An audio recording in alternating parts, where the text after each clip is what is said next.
लहानार देवगाव निजामपूर देवगाव आणि या शाळेत शिकत आहोत। मुख्याध्यापक आमचे मोरे सर यांनी आनंद बाजार हा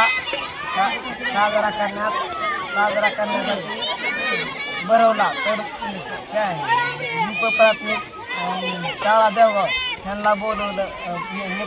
दीप प्राथमिकचे मुख्याध्यापक चौबे सर व सहशिक्षक विलास सर आणि आमचे नगरे मॅडम गायकवाड सर यांनी म्हणले सगळ्यांनी विचारून गेल्या वर्षीनं आमचा आनंद बाजार भरला नव्हता। जर आठवड्याला एकदा तरी बाजार भरायला पाहिजे, कारण की जास्त नफा तोटा बारक्या मुलांना व्यवहारातील सगळे गोष्टी कळण्यासाठी हे आनंद बाजार भरलेला होता। आम्ही या व्यवहारात एवढे आम्ही म्हणजे 150 रुपये भांडवल गुंतवलेली होती, तर आम्हाला 150-200चा नफा झाला व आम्ही एवढे प्रयत्न केले आणि एवढे शाळेचे दीप प्राथमिक मुख्याध्यापकांनी होय म्हणले आणि आम्ही आनंद बाजार भरवला। आणि आमचे सहशिक्षक गायकवाड सर यांनी सांगितलं सगळ्यांचा बाजार बघूया कसा भरतो कसा नाही आणि त्यांच्यावर आपण अवलंबून बघूया आणि बारक्या मुलांना व्यवहारातला ज्ञान हे कळायला पाहिजे म्हणून गुंतवणूक व्यवहारातलं ज्ञान हे कळायला पाहिजे म्हणून तर ही आनंद बाजार भरला होता।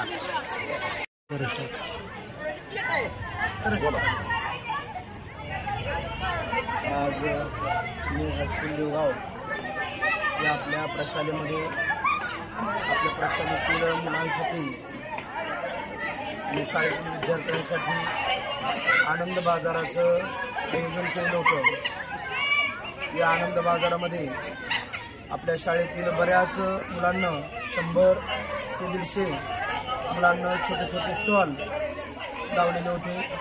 यामध्ये पालेभाज्या, किराणा दुकान, खाऊची दुकानं देखील त्यांना बऱ्याच ठिकाणी लावलेली होती।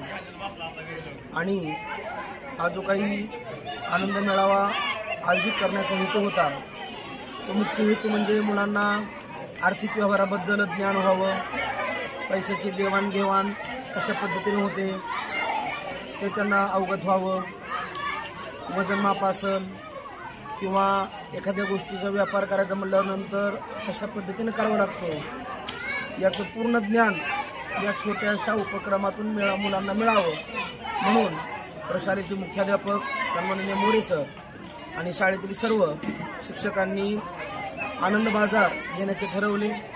त्यानुसार 100 ते 125 स्टॉल या आनंद बाजारामध्ये आज मुलांना लावलेले होते। साधारण 40-50 हजाराच्या आसपास सकाळपासून 2-2.5 तासामध्ये उलाढाल या आजच्या बाजारामध्ये झालेली आहे। आणि या बाजारामध्ये गावातील सर्व महिला, वडील मंडळी आणि पुरुष किंवा ग्रामस्थांनी अतिशय छान पद्धतीनं या बाजारामध्ये सहभाग घेऊन या बाजारामध्ये त्यांनी खरेदी देखील केलेली आहे। आणि त्यांच्या सहकार्यामुळे आणि आलेल्या सर्वच ग्रामस्थांच्या सहकार्यामुळे हा आनंद बाजार आनंदाने पार पडला। धन्यवाद।